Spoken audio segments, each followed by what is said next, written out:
Hello, brothers and sisters. It's time to talk about something important, something that's been weighing heavily on my heart. It's about how some people are treating our transgender brothers and sisters. Over the past few months, the people in charge of our country have been attacking transgender people. It's like they're trying to erase them.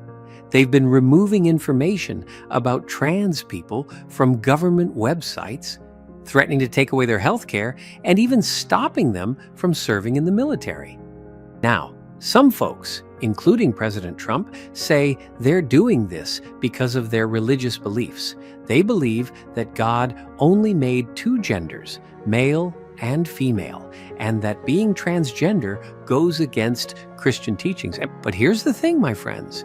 Using Christianity to justify treating transgender people badly is just plain wrong. We've spent years studying and teaching the Bible, and there's nothing in it that says it's okay to treat anyone with such cruelty. The Bible is full of guidance and wisdom. We can't just stand by while people twist its words to hurt others. And neither should any other Christian leader. Let's be clear, the Bible never says trans people are bad, or trans people don't exist, or love everyone except trans people. Those ideas are just ridiculous. Some people point to Genesis 1:27, which says God created male and female. But the Bible also talks about God in ways that sound both male and female. For example, in Isaiah 42, God talks about bringing salvation, and he uses words that remind us of a woman giving birth. It says, "For a long time I have kept silent, I have been quiet and held myself back.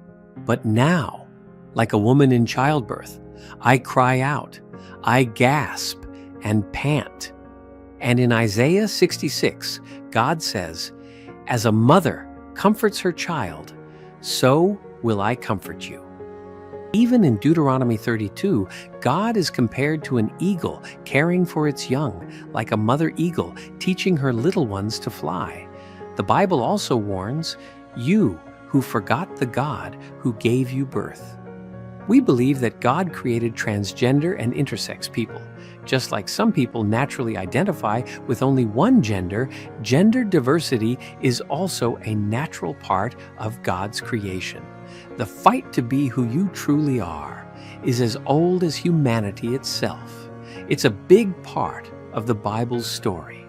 It's wrong for people to ignore the parts of the Bible and human history that show us that gender isn't always as simple as some people think. By doing this, they miss some of the most important messages in the Bible: freedom and acceptance. But even if we forget about specific verses, the Bible always tells us to love everyone, care for those who are struggling, and accept each other. There's no exception for transgender people. To deny that trans people exist, to bully them, or to take away their rights goes against everything the Bible teaches us about love and kindness. As one trans writer, Julian K. Jarboe, put it, "God blessed me by making me transsexual for the same reason God made wheat but not bread and fruit but not wine, so that humanity might share in the act of creation." Besides misusing the Bible to attack transgender people, there's another problem. Some people are trying to force their own narrow ideas about Christianity onto everyone else without respecting other religions. For instance, President Trump made rules that would take away support for transgender students in schools, which could really hurt their health and well-being. But different religions and even different groups within Christianity have different ideas about gender identity.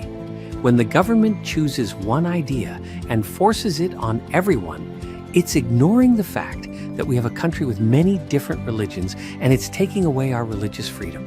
It's important to remember that almost every religion believes that every person is important and deserves to be treated with respect, no matter who they are. This is a teaching that we should all follow in our society. So, as people who believe in God, we stand with all transgender people. We are also deeply saddened by the violence against trans people, like the recent killing of Sam Nordquist, a trans man from Minnesota. We have to stop using the Bible as a weapon to spread hate.